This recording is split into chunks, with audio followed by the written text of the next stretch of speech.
अस्सलाम वालेकुम dear friends, उम्मीद करता हूँ आप सब खैरियत से होंगे। मेरा नाम अमीर हमज़ा और आप देख रहे हैं लर्निंग विद अमीर हमज़ा। आज की इस वीडियो में हम बात करेंगे कि BScs, BSIT और BS जो हमारे पास SE है, इसमें क्या डिफरेंस है। ये चीज़ हम सुनते हैं जी कि BST करें, BScs करें, BSIT करें और BSSE करें। तो आज हम ये इस वीडियो में सीखेंगे कि इन तीनों का मतलब क्या है, इन तीनों का मकसद क्या है और इन तीनों का क्या स्कोप है और कौन सी डिग्री करने के बाद आप लोगों को जॉब जो है वो अच्छी जॉब मिल सकती है और कौन सी डिग्री की वैल्यू है, कौन सी डिग्री का ज़्यादा स्कोप है। तो इस वीडियो को आप लोगों ने एंड तक लाजमी देखना है। आप लोगों को हर एक चीज़ के बारे में यहाँ पे इंशाल्लाह ताला इस वीडियो के अंदर बताऊंगा।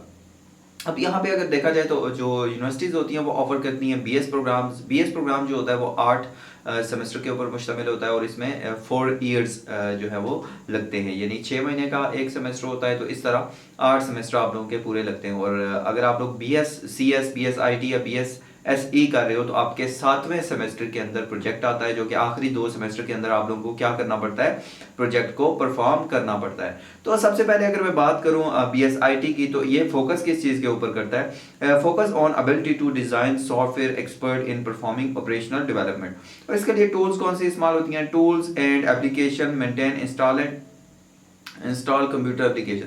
तो ये ज़्यादातर जो BSIT होता है ये एप्लीकेशंस के ऊपर जोर देता है और उसके बाद एबिलिटी टू डिज़ाइन सॉफ्टवेयर और सॉफ्टवेयर को डिज़ाइन करने के लिए और मेंटेन इंस्टॉलमेंट, यानी कि जो इंस्टॉलेशन होती है उसकी मेंटेनेंस को देखता है जी BSIT।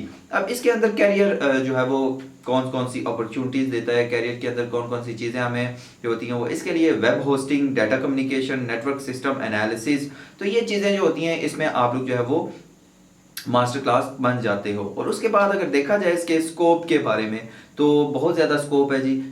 कंप्यूटर साइंस की कोई भी डिग्री कर लो उसका बहुत ज़्यादा स्कोप होता है, चाहे आप पाकिस्तान के अंदर हो या आउट ऑफ पाकिस्तान, यानी कि ऑल ओवर द वर्ल्ड इसका बहुत ज़्यादा स्कोप होता है। और अगर बात करें इसमें करने के बाद आप लोगों को कौन कौन सी जॉब्स, आपके कौन कौन सा आपको जो है वो जॉब्स मिल सकती हैं, तो उसमें आप लोग नेटवर्क सिस्टम एनालिसिस कर सकते हैं। उसके बाद CSS एडमिनिस्ट्रेटर आप लोग बन सकते हैं, ठीक है। उसके बाद वेब डेवलपर जो है वो आप लोग इस डिग्री के बाद बन सकते हैं। उसके बाद अगर मैं आगे बात करूं तो आगे है BScs से मुराद है जी बैचलर साइंस इन, CS का मतलब होता है जी कंप्यूटर साइंस, ठीक है। CS का मतलब क्या होता है, कंप्यूटर साइंस। अब इसमें ज्यादातर आप लोग क्या चीज पढ़ते हो, देखें ये फोकस करता है कंप्यूटर स्टडीज के ऊपर, ठीक है। यानी कि इसमें मैथ, फिजिक्स और कंप्यूटर, इन तीनों सब्जेक्ट्स का मिक्सचर आप लोगों को पढ़ाया जाता है, ठीक है। इन तीनों सब्जेक्ट्स को मिक्स करके आप लोग मैनेजमेंट के सब्जेक्ट भी इसमें थोड़े बहुत पढ़ोगे, बल्कि CS के अंदर मैनेजमेंट के सब्जेक्ट्स नहीं होते। इसमें आप फिजिक्स और मैथ और उसके बाद आप लोगों का तीसरा जो सब्जेक्ट आ जाता है वो कंप्यूटर, यानी कि इनका मिक्सचर आप लोगों को पढ़ाया जाता है। जैसे आप CS में डिस्क्रीट मैथमेटिक्स पढ़ते हो, ठीक है, मैथ के 2-3 सब्जेक्ट्स पढ़ते हो, उसके बाद आप लोग फिजिक्स के सब्जेक्ट्स पढ़ते हो, तो ये सारी चीज़ों का मिक्सचर यहाँ पे आप लोगों को पढ़ाया जाता है। अब इसमें क्या होता है, इसके अंदर आप लोगों को पढ़ाने का मकसद क्या होता है, कौन सा टॉपिक आप लोग पढ़ाया जाता है, तो इसमें deep knowledge of hardware concepts using languages, hardware modern software, यानी कि इसमें हार्डवेयर के रिलेटेड आप लोगों को चीज़ों के बारे में बताया जाता है, हार्डवेयर इंस्टॉलेशन के बारे में बताया जाता है, एप्लीकेशंस ऑफ हार्डवेयर के बारे में आप लोगों को बताया जाता है। अब इसके अंदर क्या स्कोप होता है, इसके अंदर काफ़ी स्कोप होता है, चाहे आप प्राइवेट इदारे में जाना चाहते हैं या आप लोग गवर्नमेंट इदारे में जाना चाहते हैं, तो इसका बहुत ज़्यादा इसका भी स्कोप होता है। इसमें आप लोग क्या बन सकते हैं, आप प्रोग्रामर बन सकते हैं, ठीक है। मैथमेटिकली जितने भी एल्गोरिथम्स होते हैं उनको आप परफॉर्म कर सकते हैं, यानी कि मैथमेटिकली ये ज़्यादा टच जो देता है वो ज़्यादातर मैथमेटिकली चीज़ों को ज़्यादा टच दे रहा है। तो मैथमेटिकल जितने भी एल्गोरिथम्स होते हैं उसके अंदर इसको हम यूज़ कर सकते हैं और इसका बहुत ज़्यादा स्कोप है। इसको करने के बाद भी आप लोग डेवलपर बन सकते हैं, ठीक है, यानी कि आप games, ETC, websites, web development का सारा काम CS के बाद भी कर सकते हैं और बहुत ज़्यादा कंपनीज के अंदर इसकी भी जॉब्स मौजूद होती हैं। लास्ट में आ जाता है BSSE, सॉफ्टवेयर इंजीनियरिंग।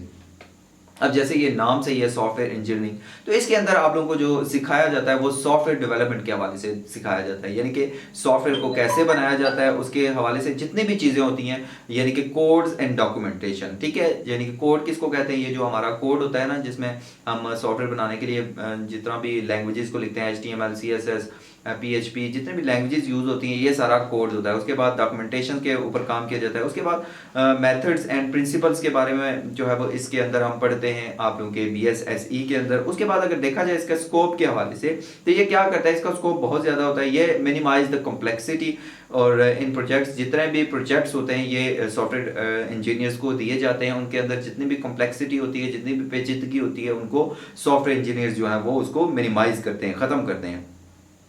और इसकी जो है वो all over the world demand होती है। उसके बाद इसके अंदर कौन कौन सी चीज़ें हम जो है वो परफॉर्म करते हैं। एक तो टेस्टिंग होता है, रेटिंग होता है, डेवलपमेंट अबाउट सॉफ्टवेयर। तो ज़्यादातर काम जो होता है वो टेस्टिंग का और डेवलपमेंट ऑफ सॉफ्टवेयर का काम होता है जी BSSE के अंदर। अब कैरियर अपॉर्चुनिटीज़ क्या होती हैं इसमें, आप बहुत ज़्यादा जो है वो कैरियर अपॉर्चुनिटीज़ होती है इसमें। आप IT की फील्ड में जा सकते हो, उसके बाद आप लोग सॉफ्टवेयर क्रिएशन की तरफ जा सकते हो, ठीक है। और मुख्तलिफ किस्म की कंपनीज़ में जा सकते हो जहाँ पे आप लोग एक IT यानी कि सॉफ्टवेयर इंजीनियर लग सकते हो, उनके सॉफ्टवेयर को मैनेज कर सकते हो। उसके बाद नेटवर्क इंजीनियर का काम आप लोग कर सकते हो, ठीक है। उसके बाद रिसर्चर का काम जो है वो इसके बाद कर सकते हो। आप लोग गेम्स डेवलपर बन सकते हो, वेब डेवलपमेंट इसके बाद कर सकते हो। यानी कि डेवलपमेंट का सारा काम आप लोग इस डिग्री के बाद कर सकते हो।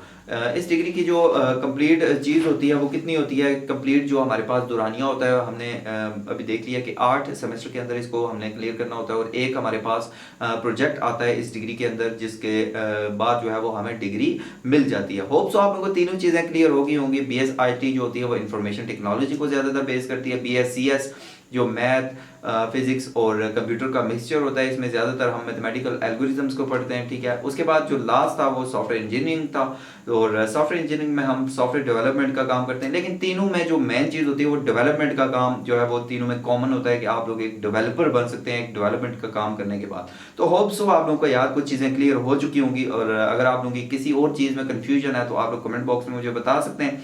इंशाल्लाह ताला उन कन्फ्यूजन्स को दूर करने की कोशिश करूंगा। वीडियो कैसी लगी है कमेंट बॉक्स में लाजमी बताइएगा। मिलते हैं अपनी नेक्स्ट वीडियो में, तब तक के लिए अपना बहुत सारा ख्याल रखिएगा।